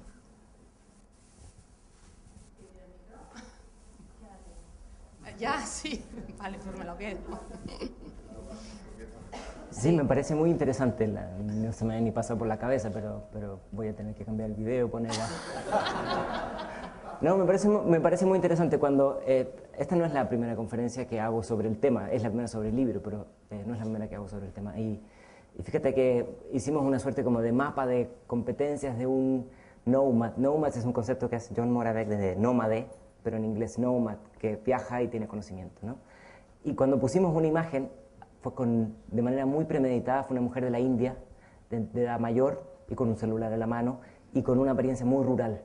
Porque, y tienes mucha razón, si estudiamos todas las índices del ciudadano perfecto de la sociedad del conocimiento, es un hombre,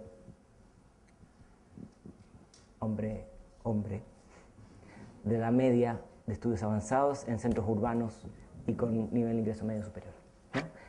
Pareciera que esta sociedad está enfocada en ese sujeto, ¿no? Y todos los demás quedan fuera, y por eso lo planteamos en ese momento, pero me parece muy bien que lo plantees aquí, que te llama la atención. Te agradezco mucho. Gracias. Bueno, damos ahora paso a una persona que nos ha seguido por streaming y que nos está siguiendo por Twitter. Vamos a intentar intercalar las intervenciones de los espacios presenciales y los espacios virtuales. Sí. Es David Vidal, que creo que conoces también bien, de No2L, uno de los miembros también del grupo que ha pensado la educación desde el concepto de EduPop. Y él te pregunta por Twitter si la división de aprendizajes que haces, si no es un tanto artificial. Y dice, ¿no es más importante cómo conectan unos con otros? No entiendo la dicotomía.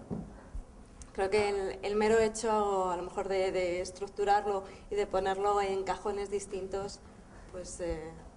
Sí, puede ser. La caricatura de Marcia Conner es una conceptualización para entenderlo, para visualizarlo, ¿no?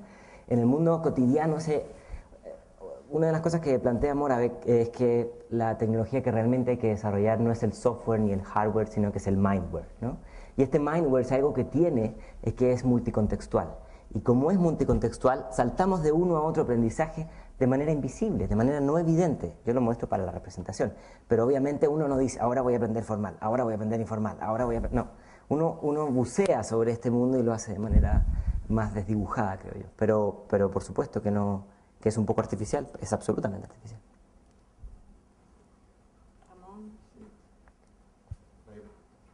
¿Me escucha? Pedirte... No, ahora.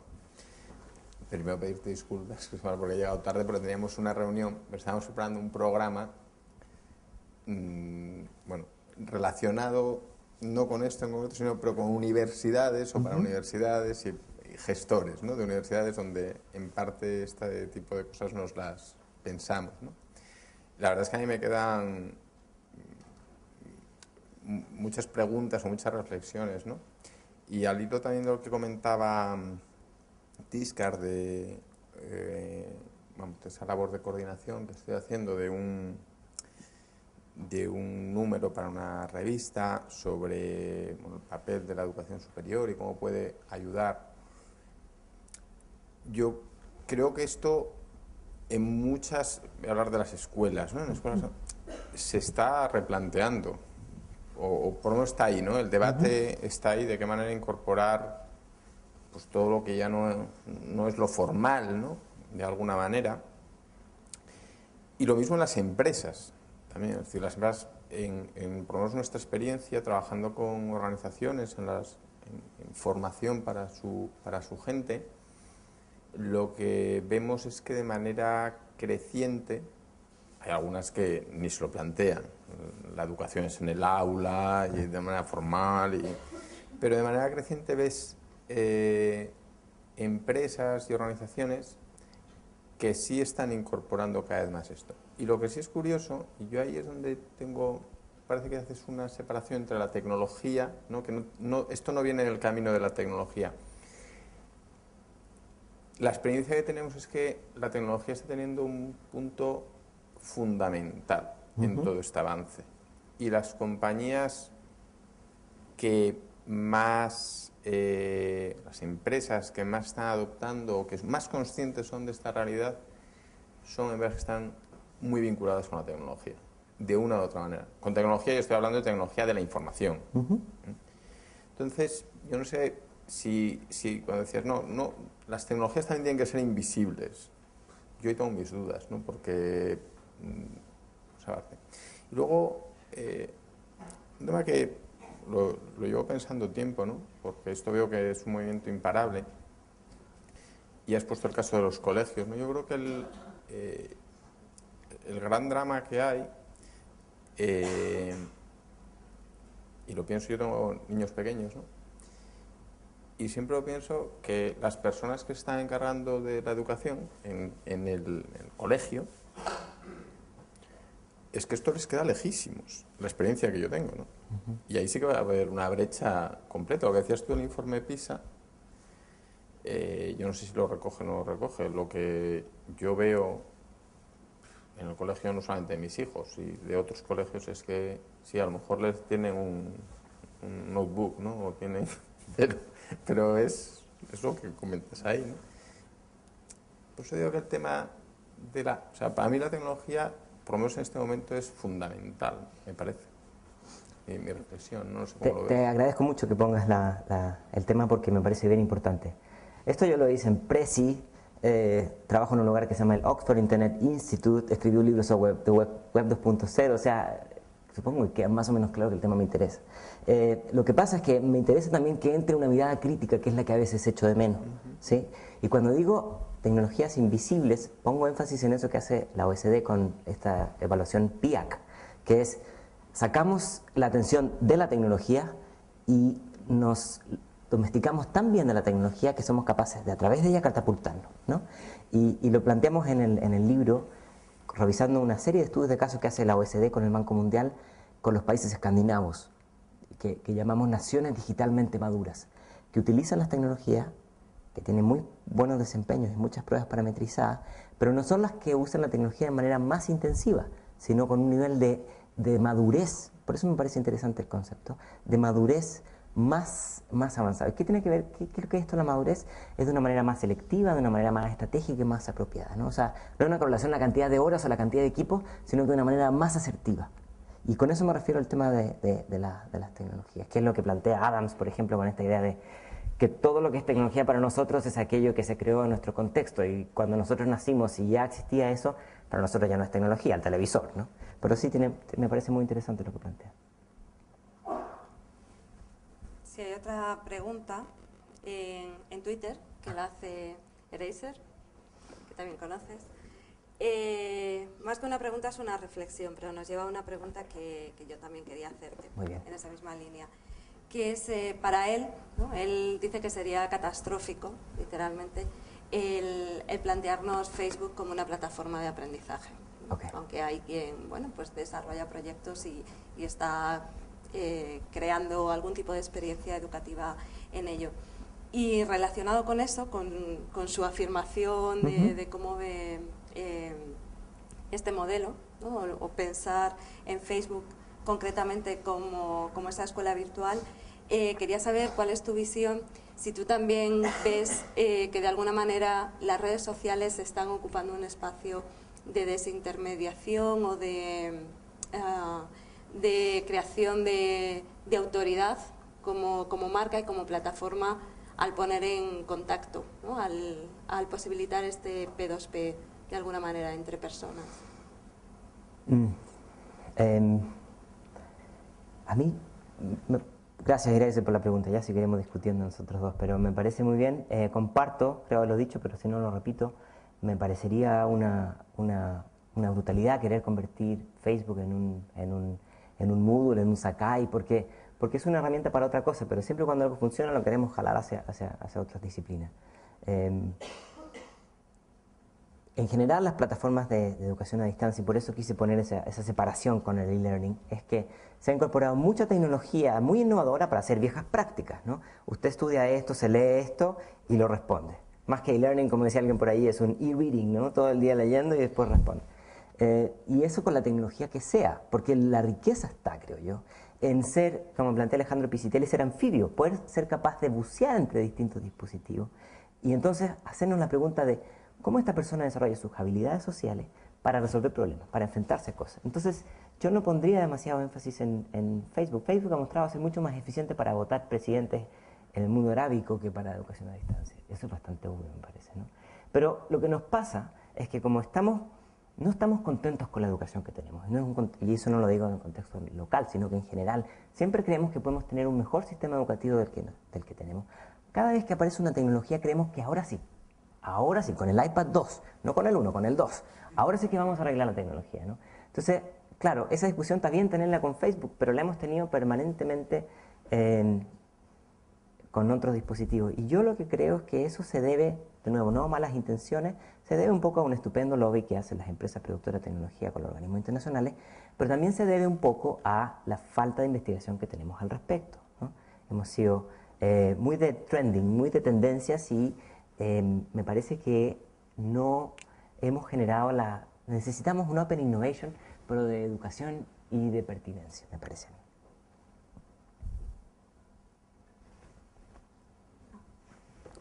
Bueno, antes de nada, efectivamente, felicitarte por este trabajo. Pero a mí me gustaría, en la línea de lo que dice Tiscar, de provocar este diálogo, y sin ánimo de rebatir nada de lo que dices, sí hacer una sugerencia, que es que distingamos que hay en ese aprender toda la vida, empecemos por el origen, y entonces hay una educación escolar que yo creo que en esta exposición tuya como que la mezclas, la traes a colación, la mezclas con la universitaria, y es que es tan rica que no conviene mezclarla, y es donde se pone precisamente toda esa base de la que luego tú quieres evaluar estas competencias y esas habilidades, que difícilmente se adquieren en otras edades, precisamente en la etapa universitaria, ¿no? Quiero reivindicar, porque soy profesora, me dedico a la formación de profesores y por lo tanto estoy en el mundo universitario, pero también coordino un movimiento que se llama Global Education Forum, que va buscando el cambio del modelo pedagógico y el cambio de las metodologías, ¿no? Y creo, y en eso sí que aplaudo, porque llevo muchos años diciendo este mensaje y creo que es una de las conclusiones de tu estudio, debería de motivarnos, e incluso yo me brindo también a aportar en la medida en que pueda, toda la ayuda que pueda hacer, en el punto clave que has sacado a colación, que es, si cambian los procesos, deben de cambiar también las evaluaciones. Y ahí es el quid de la cuestión, no es en que nos arrebate el iPad 2 o nos arrebate, por lo menos te hablo en el mundo no universitario, donde yo no sé dónde llevas a tus hijos, ni te pregunto en directo. Hay muchos colegios, te puedo asegurar, y en este país, gracias a Dios, que están en vías de ese cambio metodológico que nos ha provocado la tecnología. Por eso reivindico, no hago la observación del vídeo de la señora si es gorda o no es gorda, pero sí hago la observación de que casualmente solo se ponen vídeos de escolares. Yo te invitaría a muchas universidades para que grabaras vídeos de clases universitarias que distan mucho de lo que en muchos colegios se está ya haciendo, ¿no? Que no es esa imagen exclusivamente, ¿no? Muy bien, yo le agradezco mucho. En algunos incluso no encontrarías la pizarra digital, en algunas clases universitarias, quiero decir, ¿no? O sea que en ese sentido, bueno, hago ese comentario, pero me cojo, o sea, me agarro a lo positivo y a este guante que nos lanzas, que deben ser otras nuevas líneas de investigación, que es en el tema de la evaluación, ¿no? Y nada, insisto en la enhorabuena. Yo le agradezco mucho, quiero hacer absolutamente eco de lo que usted dice. Cuando decidimos hacer esta idea de recoger este mapa de tendencias, siempre iba a estar el costo de hacer omisiones importantes y aquí estoy dando la cara porque cuando hicimos el libro yo lo único que sabía era que si no generaba una reacción o un poco de feedback en otras líneas, el libro iba a ser un fracaso. Entonces, aunque el libro no ha salido, me genera mucha alegría que a usted le parezca un poco incómodo, que hay precisiones que hacer que me parece que son muy pertinentes. Ahora, quería agregar una sola cosa. Uno de los entrevistados para este libro es un profesor, un capacitador de profesores de Finlandia, y es interesante el tema de Finlandia porque todos bien sabemos que tiene muy buenos rankings en muchas pruebas parametrizadas junto a Singapur y el sur de Corea. Y este profesor finlandés nos decía, bueno, un poco lo que usted dice, que ya no hay, ya las ordenadores se ponen en grupos y en círculos y hay otras maneras, y ya no solamente un tipo habla, qué sé yo. Pero lo que más me gustó de lo que planteó este señor fue que él decía, en Finlandia ya nos dimos cuenta que somos súper buenos para la prueba PISA. ¿Pero y qué? Que bueno, o sea, lo único que hemos logrado es la finlandización de la educación en otros países que vienen, nos copian el modelo y lo implementan. Pero a nosotros no nos resulta suficiente con estar ahí en la punta del ranking de la prueba SD. Nosotros estamos enfrentados a los mismos problemas que están en otros países con esto del mundo cambiante, la complejidad y la dividión de disciplinas. Y me parece importante porque ahora me enlazo con lo que usted menciona con respecto a las evaluaciones. A mí me encantaría sacar aquí el sombrero, el florero o el conejo y decir, este es el instrumento de evaluación que hay que implementar. No lo tengo, no lo conozco, pero sí quise mostrar algunas tendencias o de pasaportes o de estas pruebas en base a resolución de problemas complejos en entornos tecnologizados, porque me parece que pueden darnos algunas pistas, que obviamente sería terrible copiarle y pegarle, yo sé que nadie lo va a hacer, pero nos pueden dar algunas pistas de que de manera complementaria a la tecnología hay que tener un poco de, tenemos que buscar una manera de tener un espíritu crítico a estos instrumentos que creo que no resultan suficientes.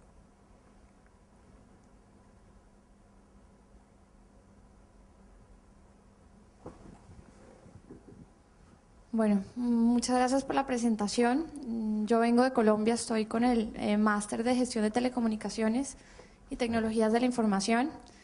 El tema de la educación, pues para mí no es muy cercano a profundidad, entonces espero que me perdonen la ignorancia de pronto en la pregunta que vaya a hacer o en la posición que voy a plantear. Y es que lo que yo veo es que se le asigna a la tecnología un valor muy grande en el cambio del modelo educativo.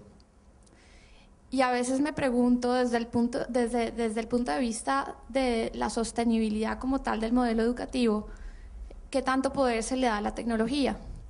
En el sentido que muchas veces la misma tecnología puede hacernos invisibles. Entonces, esa es como la inquietud que yo me planteo al oírlos a ustedes explicar o exponer este punto. No sé qué opinen. Opino que estoy absolutamente de acuerdo con usted, que la relevancia que se le entrega a la tecnología. Quisiera mostrar una imagen, si me permite, que es esta de aquí. Bueno, esto tiene que ver con este trabajo que mencionaba Tiscar, que hicimos entre el 2008 y el 2010, donde usted participó en una conferencia en línea con un muy bonito PowerPoint. Lo que nosotros llamamos competencias digitales o e-competencias, desde mi perspectiva, y tienen que ver con lo que, para responder su pregunta, es un mapa, es una meta, es un paraguas, para decirlo en términos muy coloquiales, que incluye la e-conciencia, entender que vivimos una época de la desmaterialización de los bienes, y eso implica nuevas reglas del juego, implica lo que ofrece la European Computer Driving License y las similares, que aquí tenemos un representante de ella, ¿sí? La destreza en el uso de los dispositivos, pero empiezan a aparecer otras, lo que plantea Jenkins como esta idea del alfabetismo más informacional, capaz de jerarquizar, de identificar la información de valor, de identificar las fuentes, etc. También pone un énfasis en esta idea que, por ejemplo, plantea Creative Commons. El conocimiento vale la medida que hay capacidad de acceder a él y se puede compartir y se puede reconstruir. Y las habilidades mediáticas. Cuando usted plantea que el discurso está muy centrado en tecnologías, a mí me parece que, comparto absolutamente, lo que quisiera yo es que el debate esté más en esto. ¿Cuáles son los valores agregados? ¿Cómo resolvemos esta segunda brecha digital? Que tampoco se va a resolver solamente con un solo instrumento de validación de cuán diestros somos para postear en una blog, por ejemplo. Y que es complejo y es un proceso que, como el pasaporte decíamos, hay que estar permanentemente poniendo nuevos sellos porque las tecnologías van evolucionando. Bueno, mientras damos el micro a Charo, que le había pedido, ¿verdad? Antes. Bueno.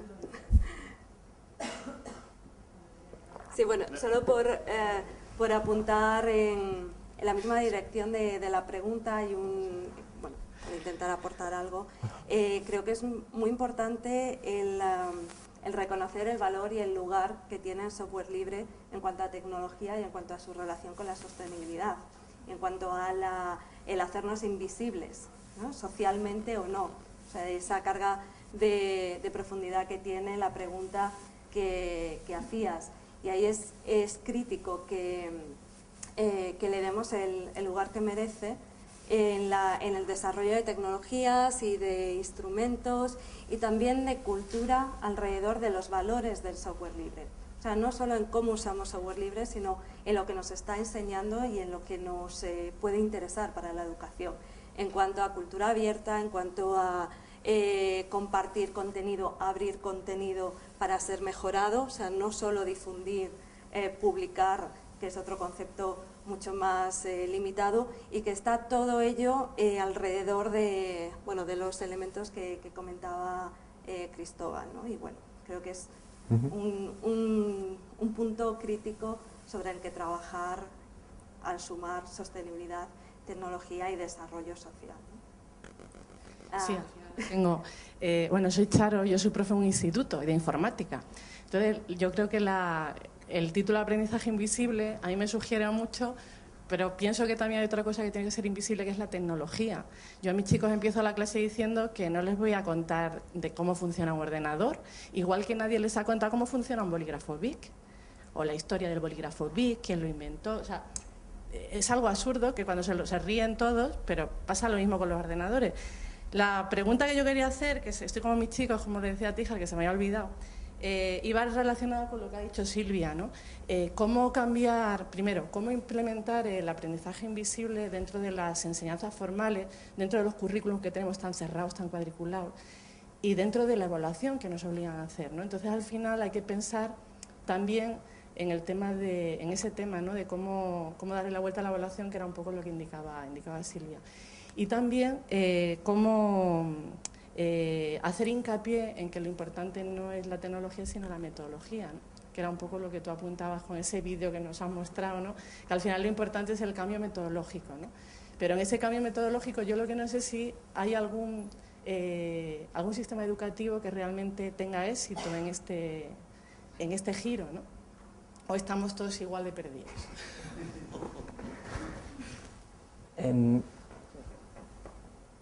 Bueno, yo no puedo hablar por todos son bastantes. ¿Conoces alguno? Pero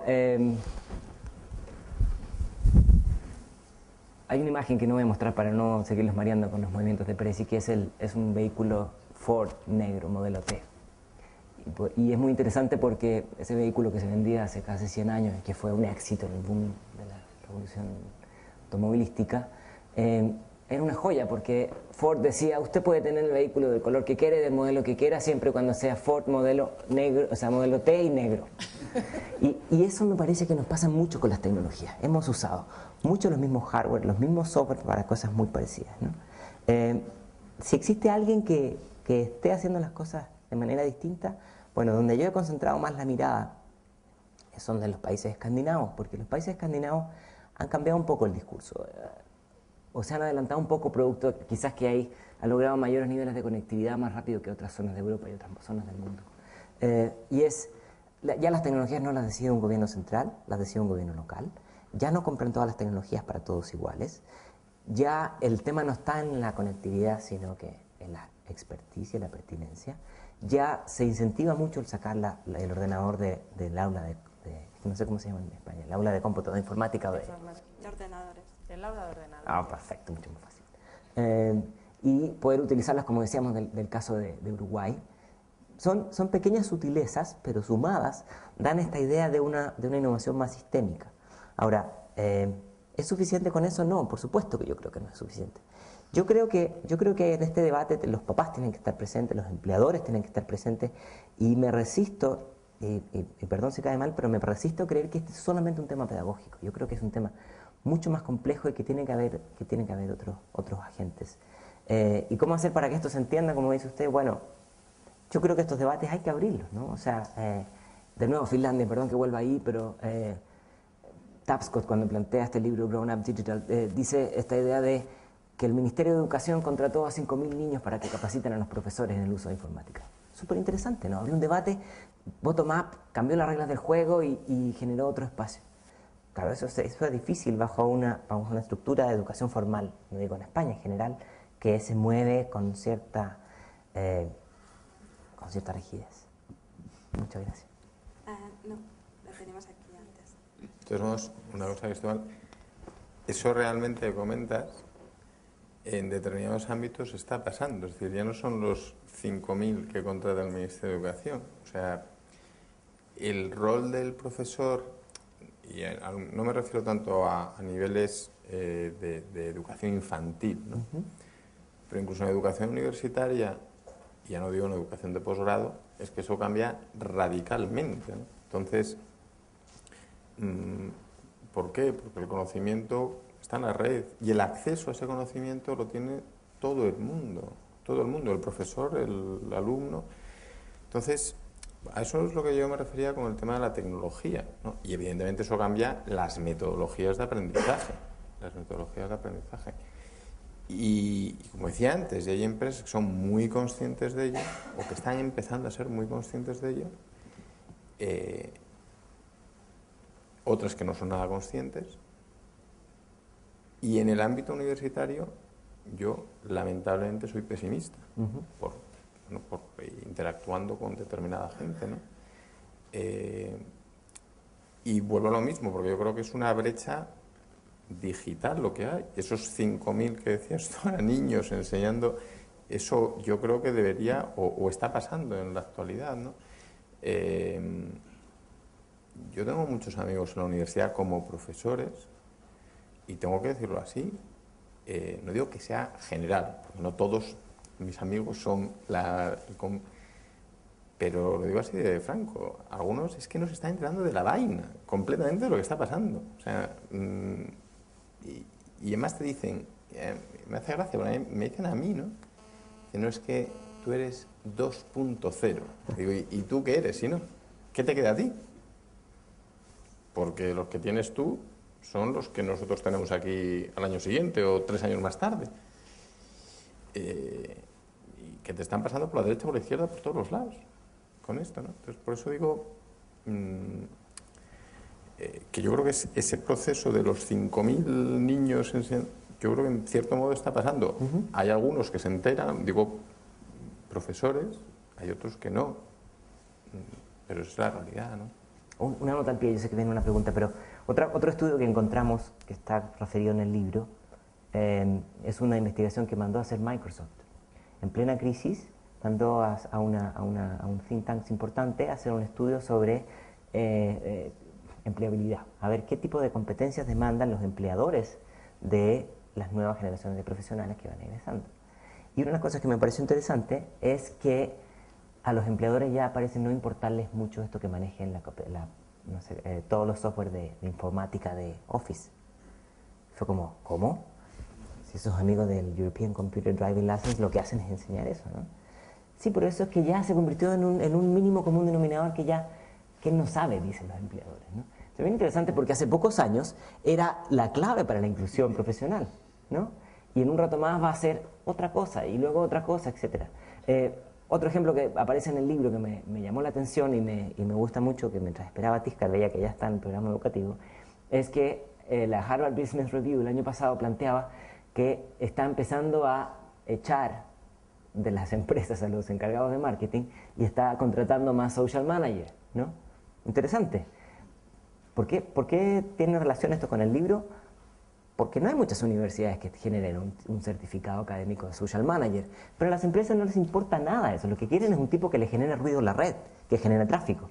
Entonces, si bien es un ejemplo muy parcial y poco a poco, ya alguien estará escuchando la transmisión y diciendo, mañana habrá un curso sobre esto. Nosotros abrimos uno. No, por eso digo, me pareció muy bien. Me pareció muy bien. Es un ejemplo tonto si quieres, pero habla de cómo a veces las empresas están demandando competencias y habilidades que aunque no estén en el programa o en el currículum, ya están siendo necesidades de mercado.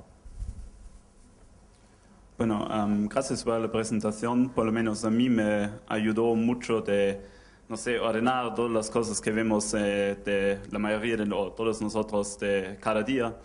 Ahora, como yo vengo más del lado de práctica y no tanto de investigación, para mí la pregunta sería, sabiendo todo eso y, bueno, mucho más que hay, ¿cuál puede ser el próximo paso? Como yo lo veo que hay muchos proyectos en América Latina, como Plan Ceval que has mencionado, o el Conectar Igualdad en Argentina y otros lugares, que están hablando mucho de las preguntas que se están discutiendo acá, cómo puede ser una evaluación. Pero basado en tu investigación, de tu libro, ¿qué es lo que, unas ideas, unos próximos pasos que puedes dar a esas personas, a esos países, a las profesoras, los profesores? ¿Cómo se hace que las cosas funcionan dentro de ese contexto? El problema cuando uno escribe el libro es que uno se encierra en su jardín amurallado y escribe y escribe y escribe, y cuando termina de sacar el libro viene y se le aparece un tipo que viene de la práctica, que tiene mucha experiencia y dice, ¿y? Y tienes toda la razón porque esto no resuelve todas las preguntas, ¿no?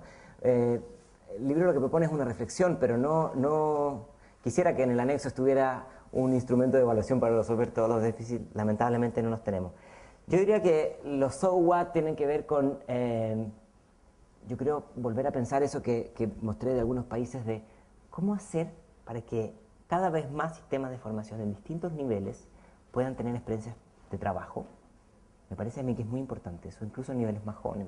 Mencionaba el caso de Alemania, pero ya a nivel secundaria, en los gimnasios y qué sé yo, me parece que eso ya queda muy claro y podríamos copiar esa buena práctica en otros lugares.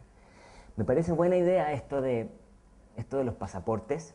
Podríamos pensar cómo hacer nuestro propio pasaporte contextualizado. Me parece que podríamos construir repositorios de buenas prácticas, así como mostramos el caso del modelo de Boyer, construir repositorios que existen muchísimo, ¿no? Pueden ser locales o pueden ser locales de manera conectada, vía metadatos con los repositorios. Parece que con eso ya tenemos bastante. Y yo creo, esto en algunos países, especialmente los latinoamericanos, genera un poco más de resistencia, pero creo que en la discusión deben estar las personas del mundo empresarial, porque esas personas también al final del día son los que contratan. Ahora, todo esto genera por supuesto una tensión. Si solamente tenemos universidades para, esto dicen algunas voces, ¿no? Como Reading, si solamente tenemos universidades para generar empleados o aumentar los niveles de empleabilidad, lo que hacemos es generar ciudadanos ciegos que no tienen capacidad de racionar y qué sé yo, de ser independientes. Vamos a buscar un híbrido, pero me parece que en el estado actual quedan muchísimas asignaturas pendientes. Espero que algunas de las pistas que sugerí puedan ser de utilidad, pero gracias por la pregunta porque tendré que escribir un nuevo libro para pensar sobre eso. Bueno, como ya vamos un poquito justos de tiempo y siempre pasa que al final es cuando nos animamos, nos damos cuenta de que ya se va a terminar y entonces nos lanzamos con las intervenciones. Vamos a hacer una ronda de preguntas y una ronda de respuesta común, ¿vale? Tengo identificadas 4 peticiones de palabra, por aquí hay una, ¿sí? Bueno, tenemos una aquí, vale, sí, bien, la hacemos en círculo. Hola, bueno, yo vengo de Perú, también por el máster del TICAL. Ahí en Perú hay un tema, a mí me tocó en un momento trabajar en una ONG para apoyar y capacitar a jóvenes para que hagan uso de las herramientas gratuitas que hay en Internet, para que eran jóvenes que en realidad probablemente salían del colegio y no iban a tener muchas oportunidades. Entonces la idea era capacitarlos en usar herramientas para poder montar una pequeña empresa, cosas así. Pero mi experiencia es muy diferente, porque a pesar de que eran jóvenes que usaban mucho las redes sociales y estaban como nulos en usar este tipo de herramientas. O sea, mi experiencia es que a pesar de que eran muy buenos usuarios de estas redes, su capacidad de entendimiento era bastante limitada. Y presumo que era por una mala formación académica en el colegio en el que estaban. Pero no sé si el estudio en el que tú has realizado contempla también esto, y aparte también hay un tema de infraestructura, ¿no? En el Perú se da un fenómeno muy típico, que es que hay mucha gente que accede al Internet, pero no lo hace desde sus casas ni de ordenadores personales, ni incluso ni siquiera en los colegios, sino hay lo que se llaman cabinas, que son una especie de cafés de Internet. Entonces, no sé si también tocas en algún momento el tema de infraestructura.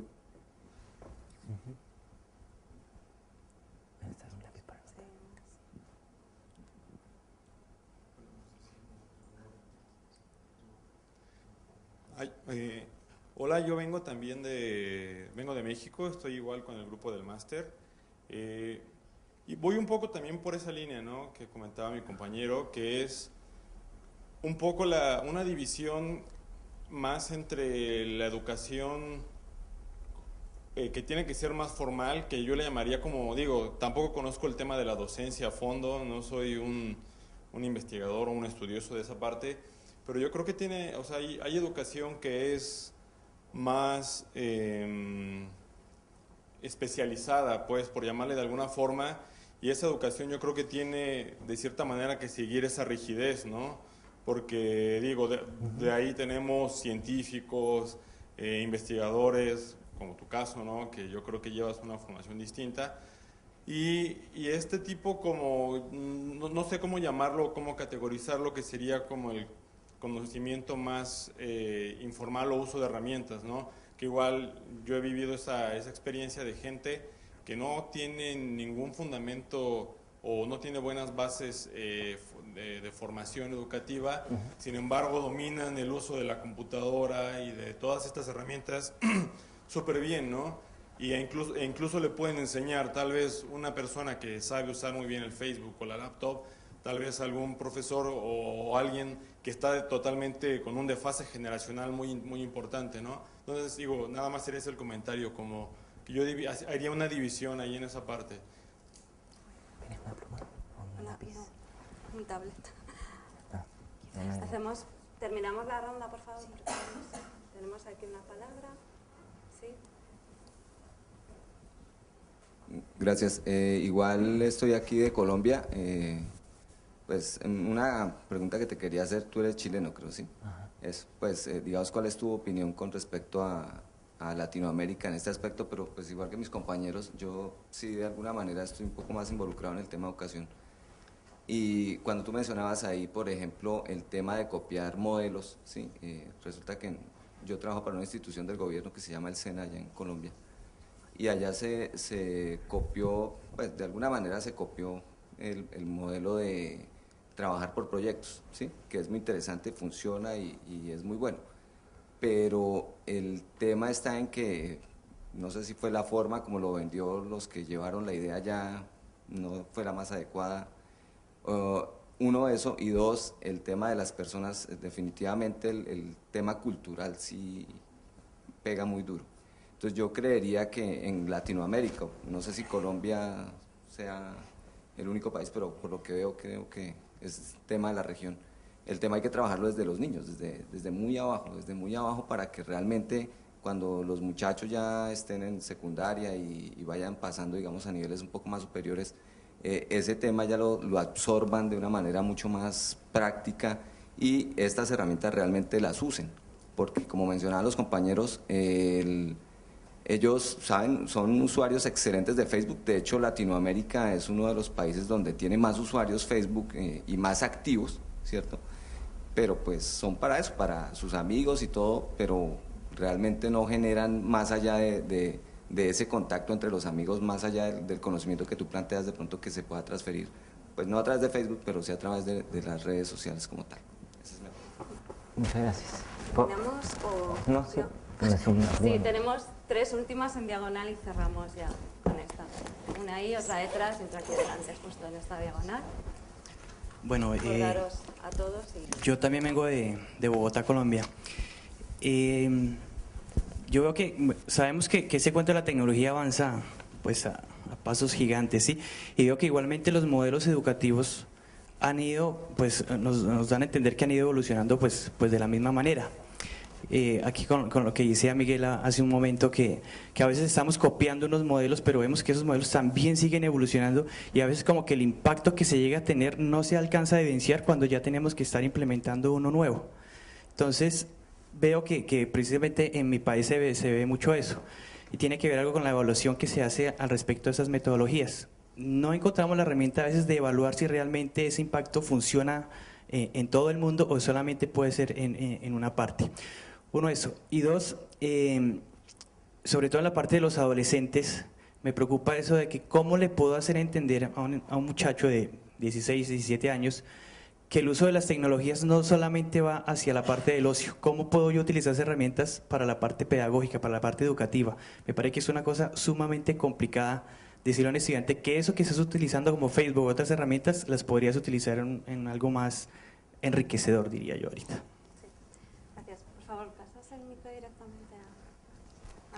Sí, buenas tardes. Yo también trabajo en un instituto y bueno, me ha gustado mucho la conferencia. Mi conclusión, creo que hemos comentado algunos por aquí, es que el otro día escuchaba a Robinson, a Sir Ken Robinson en redes y decía el sistema educativo es anacrónico. Y yo creo que empezaría por decir que gracias a que hay reductos de aprendizaje que salen del sistema educativo, nuestros alumnos, nuestros hijos van a poder desenvolverse en el siglo XXI porque estamos formando alumnos con una mentalidad del siglo XX, con unas metodologías posiblemente del XIX y realmente el introducir masivamente la tecnología no va a hacer nada si no repensamos no solamente el qué hacemos dentro del aula, sino que para qué queremos un sistema educativo. O sea, ¿por qué tengo que llevar yo a mis hijos a un instituto, a un colegio, si pueden aprender por sí mismos o con sus iguales mucho más de lo que les vamos a enseñar en la escuela, ¿no? Es una reflexión, yo no quiero hacer una pregunta. Muchas gracias. ¿Quieres cerrar una pregunta que me habías pedido hacer? ¿O ya no? ¿No? Vale, cerramos ahí ya. Disculpa que te hemos puesto en un dilema y recordando todas las intervenciones, pero... No, muchas gracias, me parece muy bien y trae luces de un debate que está bastante vivo. Partiendo con usted, que me parece muy interesante esto que plantea, que usan Facebook, pero a veces no le sacan el máximo provecho o podrían sacarle provecho en otras dimensiones. Me voy a poner un poco más atrás para que nos veamos, si no, no vamos a poder conversar. ¿Hoy? No tan atrás. Que vuelvas a... ¿no? Yo creo que nuestro amigo Mark Prensky, con su concepto de nativos digitales, no nos hizo muchos favores. Porque la verdad es que generó esta dicotomía de nativos digitales y inmigrantes digitales lleno de lugares comunes y gente planteó que el cerebro estaba más desarrollado y él cita unos casos de la Universidad de Maryland. Gracias. Pero resulta que eso surge un poco en el contexto de la borrachera tecnológica digital del aprendizaje, donde creíamos que estos niños que aparecían y podían navegar un iPod podrían ser más listos. Afortunadamente, poco a poco empieza ese discurso de decantar, incluso el propio Prensky pide perdón y dice que no quería decir lo que decía después de ya haberse hecho muy famoso y después de que el concepto quedó en todos lados, porque hay muchas habilidades en el uso más del orden informacional que de solamente el tema de la interacción, que son algunas de las luces que están aquí en este círculo, sí requieren de mucho acompañamiento o de mucha instrucción de los docentes. Alguna vez para este estudio hicimos una entrevista a un profesor de la University College of London, que lo que hizo él fue ver cuáles eran los mapas cognitivos de estos chicos para la hora de buscar información, que puede ser un ejemplo de qué tan diestros son no en el uso del dispositivo, sino en el uso de explotar la información. Y resulta que los mapas mentales son muy pobres, buscan los libros a través de Google, lo que no está en Google no existe en el mundo, lo que no está en las primeras 10 resultados de Google no existe, ¿no?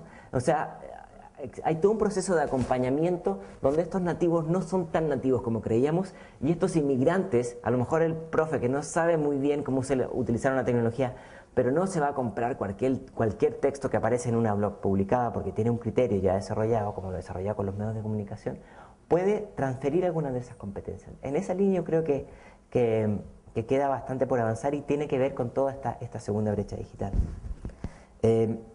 Ahora, lo que planteaba el compatriota mexicano, ya soy mitad mexicano, mitad chileno después de tantos años, yo lo comparto absolutamente. No todo es do it yourself. Yo acabo de volar esta mañana y jamás me habría subido un avión en la mañana si el piloto hubiera aprendido a volar por sí mismo. No, definitivamente no, ni tampoco me operaría de una cirugía porque un cirujano aprendió por sí mismo y en comunidad aprender. No, no lo haría, ¿no? Pero sí hay otras prácticas que se pueden hacer. Entonces, esto no hay que ser tan integrista de que todo tiene que ser por ti mismo. Nuestro problema es que lo que trata el libro es de traer un poco de luz a estos otros aprendizajes más flexibles, pero por supuesto que esto no es para derribar todas las estructuras ni para decir que todo tiene que aprenderse en un taller o entre tus pares, ¿no? Pero sí, aunque resulta repetitivo, lo quiero decir, sí quiere traer sobre la discusión algunas de estas omisiones que hemos tenido presente. Ahora, con respecto a este tema de los modelos, y lo agradezco muchísimo porque es un problema que se enfrenta en muchos países, no solamente Colombia ni América Latina, sino que como todos queremos que las futuras generaciones estén mejor preparadas que nosotros, vamos y buscamos donde brilla la luz y traemos esas luces hacia acá. Y resulta que las variables contextuales no se pueden exportar. Y esas omisiones son las que generan a veces las distensiones después.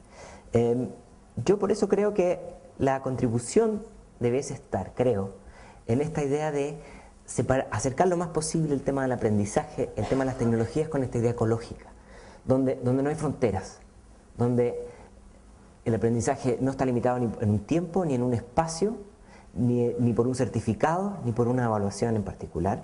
Todas esas cosas están bien, las evaluaciones, los certificados, los currículos, podemos discutirlo en otra conferencia si quieren, pero tienen su acervo. Pero es sumamente importante ser capaz de ver de manera transversal y poner sobre el debate esta idea de, si bien no podemos sacar las ordenadoras del aula de ordenadores, podemos entonces pensar cómo hacer para, en vez de, si tenemos 30 estudiantes, quizás en vez de comprar 30 ordenadores para esos 30 estudiantes, a lo mejor comprar 15 y comprar 15 dispositivos móviles y buscar maneras de utilizarlas de manera combinada. Que eso es lo que yo me refería con el tema del modelo Ford, que hemos sido algo monocromáticos en el uso de los dispositivos. Y eso de que plantea Sir Ken Robinson del tema del anacrónico es una realidad, yo lo creo así, pero también tengo que decir, y con un poco de mea culpa, yo estoy trabajando en una universidad que tiene 8 siglos. Obviamente la Universidad de Oxford no es la más contenta que yo vengo con esta idea de flexibilidad. La Universidad de Barcelona es de las universidades más antiguas de España, también tiene muchísimos siglos, de 1400 y tanto. Entonces, nada de esto le va a hacer ni cosquillas a los sistemas formales, y no pretende hacerle cosquillas, pero sí pretende a lo mejor abrir un debate de cosas que a lo mejor no se le ha dado tanta relevancia. Pues muchas gracias, Cristóbal. Muchísimas gracias. A partir de hoy vamos a asociar aprendizaje invisible a un debate. Y a los conceptos de aprendizaje en movilidad. Tú hablabas de los dispositivos móviles, de la educación en red, la educación expandida, y no nos queda más que agradecerte a ti que estuvieras, a Ramón que nos acompañara, a Aula Blog también que viniera una gran representación hoy, a Pedagogías Invisibles, a todos nuestros alumnos de Latinoamérica y a todos vosotros que habéis venido a escuchar a Cristóbal y a compartir con nosotros el debate. a todos los que nos han seguido por Twitter, que nos han seguido por streaming y a todos los que nos seguirán a partir de ahora en los vídeos y en toda la producción digital que emana de este pequeño encuentro presencial, y que a todos los que os habéis inscrito os avisaremos por correo en donde lo iremos publicando. Lo podéis ver en el blog Open de OI y ahí estará actualizado de toda la invisibilidad de este aprendizaje que hemos compartido esta tarde. Gracias. Muchísimas gracias.